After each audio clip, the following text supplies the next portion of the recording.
नमस्कार दोस्तों, स्वागत है आपका अपने यूट्यूब चैनल जियो एग्जाम स्टडी में। दोस्तों आइए आज हम लोग हरियाणा टेट लेवल 3 पीजीटी के क्वेश्चन पेपर को देख लेते हैं।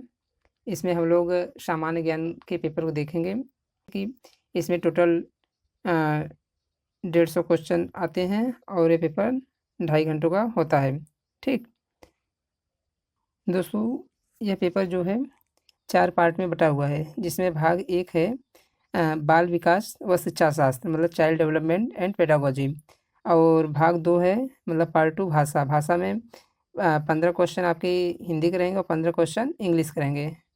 ठीक, इसके बाद पार्ट 3 जो है इसमें ये सामान्य अध्ययन का रहेगा, जिसमें 10 क्वेश्चन मात्रात्मक योग्यता का रहेगा और 10 क्वेश्चन तार्किक अभिक्षमता और सामान्य ज्ञान एवं अभिज्ञान से 10 प्रश्न मतलब हरियाणा जीके जीएस और सामान्य ज्ञान से क्वेश्चन रहेगा।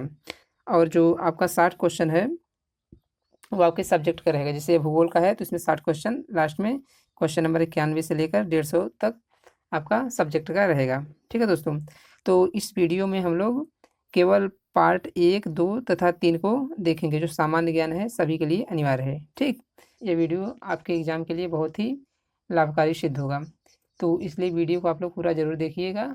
चलिए दोस्तों, वीडियो को शुरू करते हैं।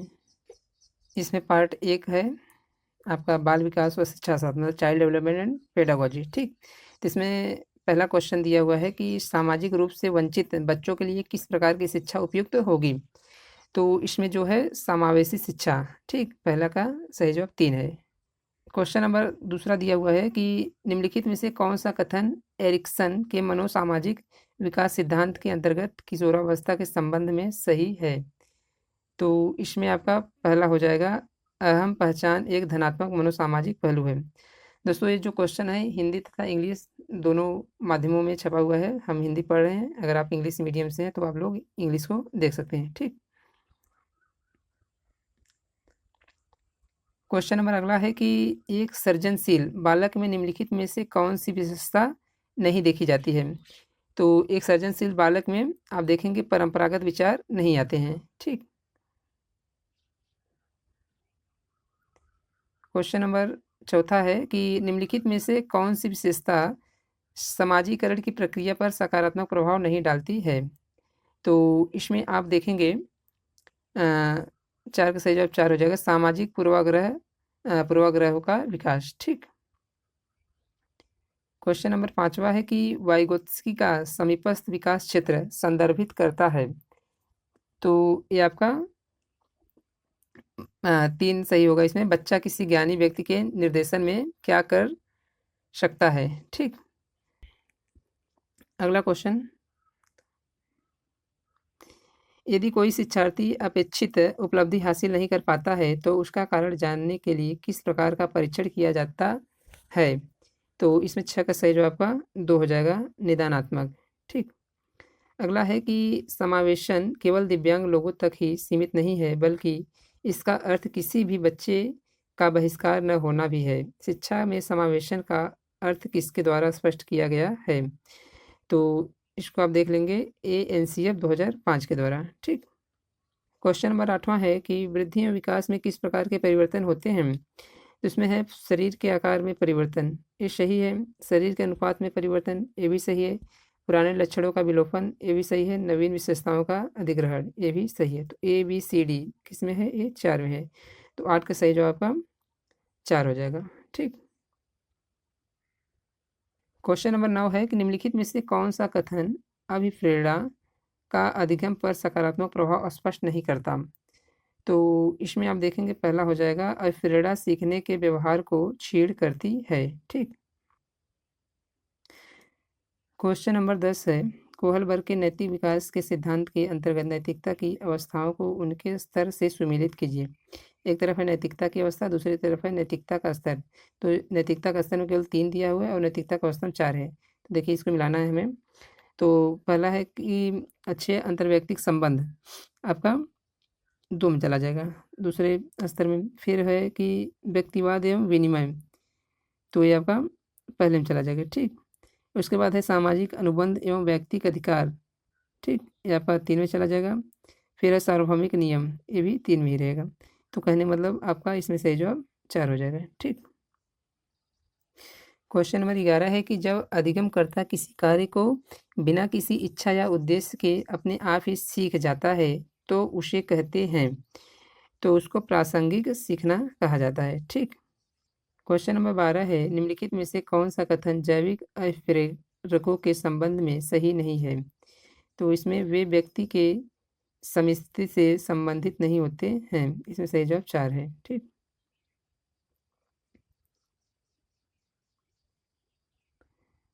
क्वेश्चन नंबर 13 है निम्नलिखित में से कौन सी परीक्षाएं सतत और व्यापक मूल्यांकन का आधार हैं? तो इसमें देखेंगे आपका है लिखित, मौखिक, व्यवहारिक और प्रायोगिक, ये चारों हैं। तो चारों इसमें 4 में है। ठीक, ABCD। क्वेश्चन नंबर अगला है कि निम्नलिखित में से कौन सा कथन बुद्धि परीक्षणों के संदर्भ में सही नहीं है? तो इसमें आप देखेंगे सही जवाब 3 होगा। अशिक्षित व्यक्ति निष्पादन परीक्षण नहीं कर सकते। ठीक। क्वेश्चन नंबर 15 है निम्नलिखित में से कौन सा युग्म गिलफोर्ड के त्रि-आयामी बुद्धि सिद्धांत के अंतर्गत बुद्धि के तत्व एवं उसके आयाम के संबंध में सही नहीं है? एक तरफ बुद्धि के तत्व है, दूसरी तरफ आयाम है। तो 15 का सही जवाब आपका 4 हो जाएगा, संबंध विषय वस्तु। ठीक।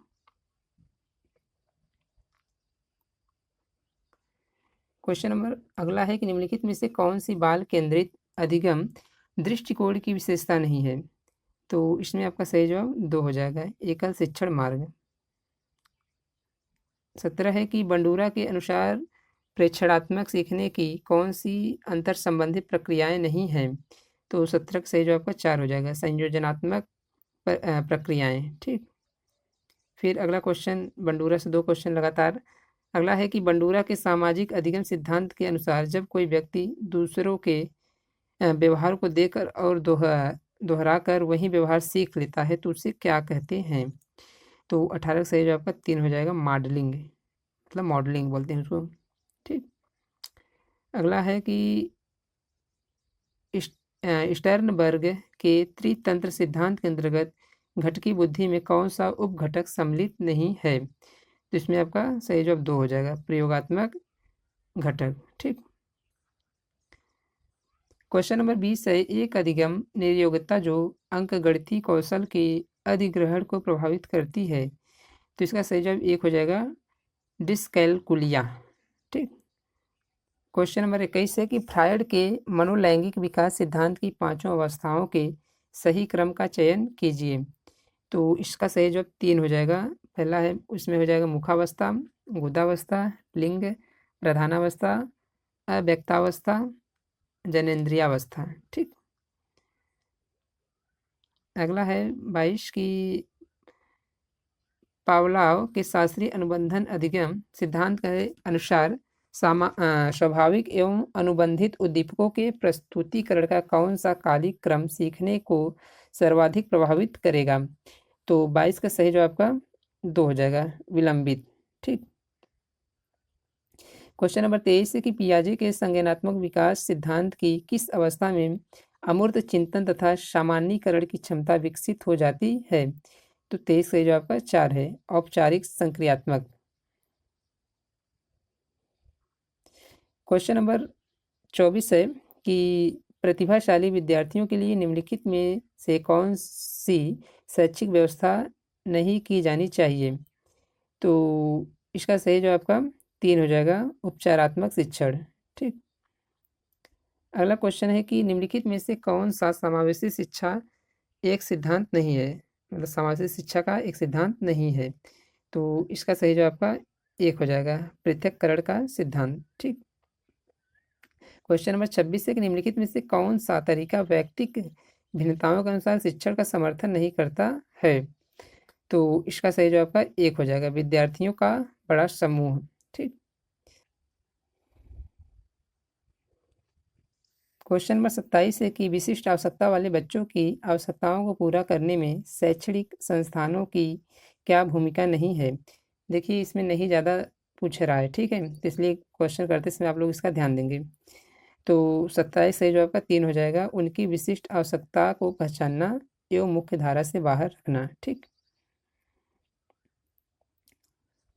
क्वेश्चन नंबर 28 है कि निम्नलिखित में से कौन सा कथन विकास के संदर्भ में सही नहीं है। ठीक, फिर नहीं पूछा है, तो इसका आपका सही जवाब 2 हो जाएगा। प्रारंभिक विकास की तुलना में बाद का विकास अधिक गंभीर होता है। ठीक है दोस्तों। दोस्तों ये जो क्वेश्चन कराया जा रहा है इसको आप लोग पूरा जरूर कीजिएगा, क्योंकि पढ़ाई तो सभी लोग करते हैं, लेकिन प्रैक्टिस सेट और क्वेश्चन सॉल्व नहीं करेंगे तो पता नहीं चल पाएगी कि हमारी कमजोरी कहाँ पर है। इसलिए हम लोग क्वेश्चन पेपर को करते हैं। ठीक है, इसमें क्वेश्चन 29 है कि समावेशी शिक्षा का त्रिआयामी सिद्धांत किसके द्वारा प्रतिपादित किया गया। तो ये आपके हैं ग्रिफिथ, कूपर एवं रिंगलावेन। ठीक, क्वेश्चन नंबर 30 है कि सामाजिकरण का अर्थ है सामाजिक संबंधों में परिपक्वता आना। सामाजिकरण की यह परिभाषा किसके द्वारा दी गई है। तो यह परिभाषा आपके हरलाक के द्वारा दी गई है। ठीक, यहाँ तक दोस्तों 30 क्वेश्चन आपके पेडागोजी के हो गए। ठीक, अब आगे पार्ट 2 है जिसमें हिंदी एवं अंग्रेजी भाषा है। ठीक है, जिसमें 15 क्वेश्चन हिंदी का रहेगा, 15 इंग्लिश का। तो आइए इसका पहला क्वेश्चन देख लेते हैं, मतलब 31 नंबर क्वेश्चन है कि विशेषण के संबंध में कौन सी सही सुमेलित नहीं है।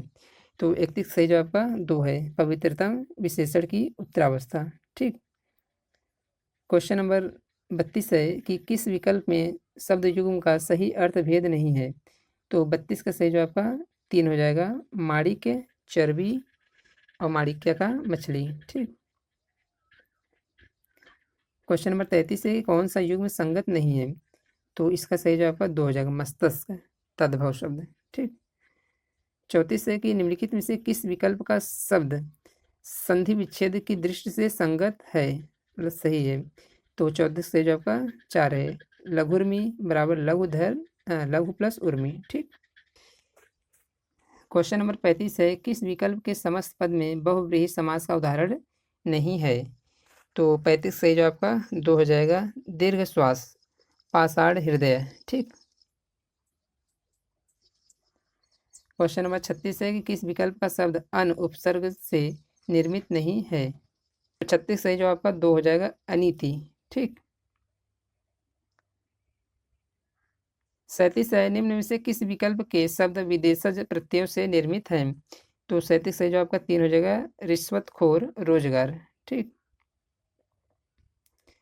38 है कि पर्यायवाची शब्दों के संबंध में कौन सा विकल्प अनुचित है, मतलब गलत है। तो इसमें 2 हो जाएगा, गरुड़, खगनाथ, वृषभी, भद्रा। ठीक, क्वेश्चन नंबर 39 है कि वार्तनिक दृष्टि से किस विकल्प के सभी शब्द शुद्ध हैं। तो 39 सही जवाब का 2 हो जाएगा, याज्ञवल्क्य, हस्तक्षेप। ठीक, 40 है कि महात्मा गांधी ने भारत को आज़ाद कराया, उक्त वाक्य में रेखांकित शब्द क्रमशः है। ठीक, मतलब क्या है। तो 40 सही जवाब का 3 हो जाएगा, व्यक्तिवाचक संज्ञा तथा व्यक्तिवाचक संज्ञा। ठीक, दोनों संज्ञा ही हैं। क्वेश्चन नंबर 41 है निम्न में से किस मुहावरे का अर्थ संगत नहीं है। तो इसमें देखेंगे आपका सही जवाब 4 हो जाएगा, कमान से तीर निकल जाना, किसी का भेद खुलना। ठीक, क्वेश्चन नंबर 42 है कि क्रिया के संबंध में अनुचित विकल्प चुनिए। तो 42 सही जवाब का 2 हो जाएगा, सही प्रेरणार्थक क्रियाएं अकर्मक होती हैं। ठीक, क्वेश्चन नंबर 43 है कि सर्वनाम के संबंध में कौन सा कथन असत्य है। तो 43 सही जवाब का 3 हो जाएगा, पुरुषवाचक सर्वनाम के 4 भेद माने जाते हैं। ठीक, क्वेश्चन नंबर 44 है कि किस विकल्प में विपरीतार्थक युग्म असंगत हैं। ठीक, तो 44 सही जवाब का 3 हो जाएगा, धनुज, दानव। ठीक, क्वेश्चन नंबर 45 है कि वाक्यांश के लिए एकल शब्द के संबंध में अनुचित युग्म है। तो 45 सही जवाब का 3 हो जाएगा, समुद्र में लगने वाली आग, दावानल। ठीक, अब इंग्लिश आ गया है। ठीक, 15 क्वेश्चन इंग्लिश का रहेगा, इसको देख लेते हैं। Fill in the blank with the correct option, note it down blank, you should forget it. तो 46 सही जवाब का 4 हो जाएगा, लेस्ट। ठीक, 47 है कि choose the correct option that given the meaning of the given idioms, ठीक, आइडियम्स दिखाना है। 47 सही जवाब का 3 हो जाएगा। टू लीक ए सीक्रेट, ठीक। 48 है कि fill in the blank with the correct option. The Pak army turn hostile dot dot ISIS, ठीक। तो इसमें सही जवाब 2 हो जाएगा, ठीक। Question 49, choose the correct passive of the given sentence. तो 49 का सही राइट आंसर 2 हो जाएगा। Some more time many please be given to me, ठीक। क्वेश्चन 50 है, which of the following option express the correct meaning of the sentence given below, ठीक। No sooner did I reach the college than the bell rang, ठीक। इसका right answer 4 हो जाएगा। As soon as I reached the college the bell rang। Question 51 है, change the narration. He said what a charming sight, ठीक। तो इसका right answer 1 हो जाएगा। He exclaimed with joy that it was a very charming sight, ठीक। Question 52 है कि fill in the blank with the correct form of the verb। I dot dot a lot of calls today। 52 का right answer 3 हो जाएगा, have had, ठीक। 53 है, which of the following sentence is the correct option to express a probable condition। 53 का right answer 2 हो जाएगा। If you touch a live wire you will get a shock, ठीक। Question 54 है, choose the part of the sentence that is grammatically incorrect. He thought slash he will be able to do slash A B whatever he wanted slash with his job CD। 54 का right answer 2 हो जाएगा, B, ठीक। Question 55 है, choose the part of the sentence that is grammatically incorrect. The Jews were most reluctant to contribute less in the Palestinian cause. 55 का right answer 4 हो जाएगा, D, ठीक। 56 the word स्लाइटर means. तो इसका राइट आंसर 4 हो जाएगा, slide, ठीक। 57 है, fill in the blank with the correct form of verb, ठीक। When I last dot dot her she was deeply involved in डेब्ट। 57 का राइट आंसर 2 हो जाएगा, मेट, ठीक। क्वेश्चन 58 है कि fill in the blank with the correct option. How did the thief dot dot the padlock. 58 का right answer आपका 1 हो जाएगा, ओपन, ठीक। 59 है कि fill in the blank with the correct modal auxiliary dot dot you mind lending me your pen कोष्टक में request. तो इसका राइट आंसर 59 का 3 हो जाएगा, वुड।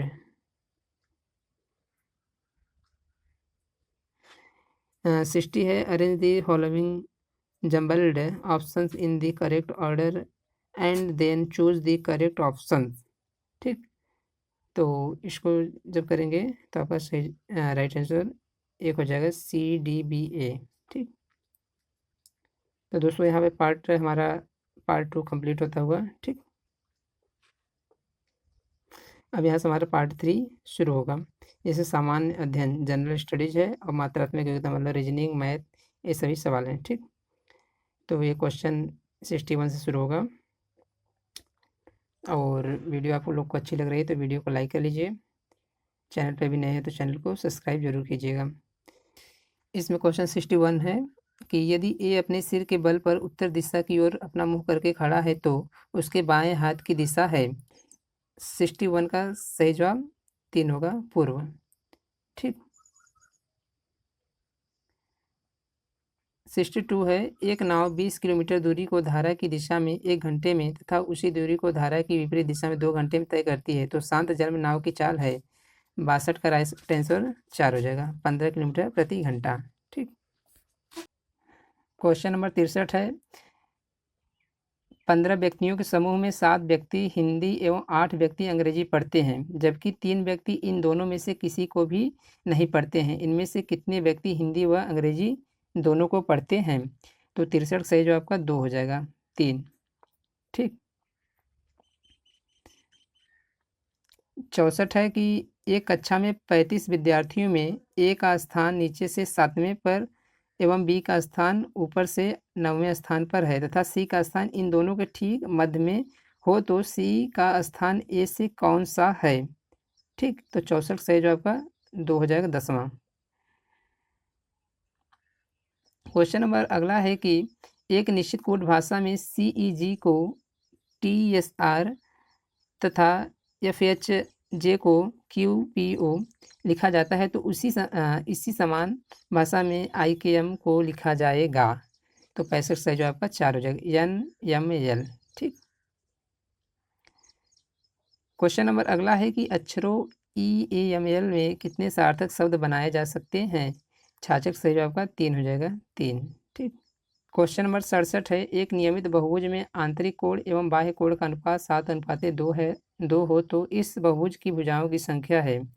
तो 67 सही जवाब का 3 हो जाएगा, 9। ठीक।